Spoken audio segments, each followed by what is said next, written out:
ప్రపంచంలో ఇలాంటి వ్యక్తులను చాలా మందినే కలిసుంటారు.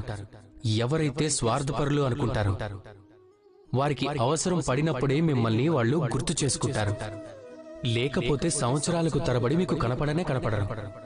ఎప్పుడైతే వారికి మీ సహాయం అవసరం పడుతుందో, మీ సహాయం కోసం చేతులు కట్టుకుని మీ ముందు సిద్ధంగా ఉంటారు. మనకి వాళ్ళని చూస్తే చాలా కోపం వస్తుంది, మనసు చిన్నబోతుంది.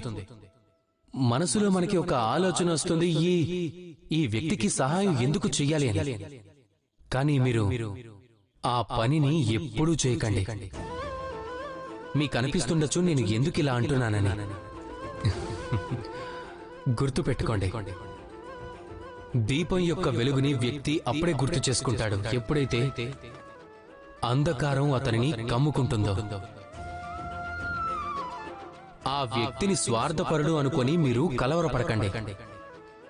మిమ్మల్ని మీరు ఒక దీపం అనుకొని ఆనందించండి. మిమ్మల్ని మీరు భాగ్యవంతులు అనుకోండి, వారి అవసరానికి సహాయంగా మిమ్మల్ని గుర్తు చేసుకున్నందుకు. ఎందుకు అంటే ఈ ప్రపంచంలో మీరు ఒకరికి సహాయం చేయగల యోగ్యులు. ఈ జీవితంలో ఎవరో ఒకరు స్వార్థపరులని మీరు మీ దృష్టికోణాన్ని మార్చుకోకండి. ఒక్క విషయాన్ని గుర్తుపెట్టుకోండి, మిమ్మల్ని మీరు పరమార్థులుగా గుర్తించండి. మనసు ప్రశాంతంగా ఉంటుంది. రాధాకృష్ణ.